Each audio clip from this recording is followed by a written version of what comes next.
আসসালামু আলাইকুম বন্ধুরা। সৌদি আরব, ওমান, কাতার, কুয়েত, বাহরাইন সহ মধ্যপ্রাচ্যের যেই দেশগুলো রয়েছে, এগুলো আপনারা সবাই জানেন যে রাজ পরিবার, রাজ শাসন চলে। এই দেশগুলোর এই রাজতন্ত্র এমনই, কি বলবো, এরা এতই শয়তান যে তাদের নিজেদের ক্ষমতা, নিজেদের রাজত্ব টিকিয়ে রাখার জন্য বন্ধুরা এরা মার্কিন যুক্তরাষ্ট্রের সাথে হাত মিলিয়ে তাদের কাছে সব তেল বিক্রি করে এবং এই তেল বিক্রি করা টাকা নিয়ে আবার মার্কিন যুক্তরাষ্ট্রে এবং ইউরোপে তারা বিনিয়োগ করে এবং তাদের ব্যবসা বাণিজ্য টিকিয়ে রাখে। আর এই তাদের রাজতন্ত্র কায়েম রাখার জন্য তারা এখন কোনো খারাপ সিদ্ধান্ত নেয়নি।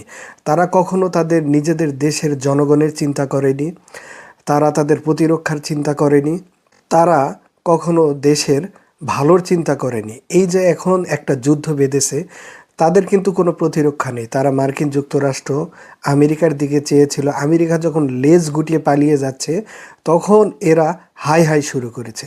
এদের না আছে কোনো মেরুদণ্ড, না আছে কোনো বিবেক, না আছে কোনো বুদ্ধি।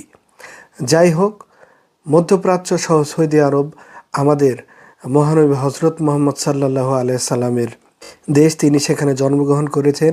আমাদের আবেগ, সেখানে আমাদের কাবা রয়েছে, সেখানে মদিনা রয়েছে। মহান আল্লাহ তাআলা সেগুলো রক্ষা করবেন। মহান আল্লাহ তাআলা নিজেই বলেছেন তিনি সেগুলো রক্ষা করবেন। এখন যুদ্ধ হচ্ছে মুসলমানদের সাথে ইহুদি, নাসারা, খ্রিস্টানদের যুদ্ধ। এখন দেখেন এই যে মধ্যপ্রাচ্যের মুসলিম দেশগুলো কিভাবে ইহুদি, খ্রিস্টান, নাসারাদেরকে সাপোর্ট করতেছে, মুসলমানদের বিপক্ষে লড়ে যাচ্ছে তারা। বন্ধুরা, আপনারা সবাই দোয়া করবেন মহান আল্লাহ তাআলা যেন ইরানকে শক্তি দেয়, তাদেরকে শক্তি যোগায়, সাহস যোগায়। ইহুদি, নাসারারা ইরানের উপরে তাণ্ডব শুরু করে দিয়েছে, এরপরেও ইরান কিন্তু লড়ে যাচ্ছে। তারা কিন্তু বীরের জাতি, 4000 বছরের তাদের দীর্ঘ ইতিহাস।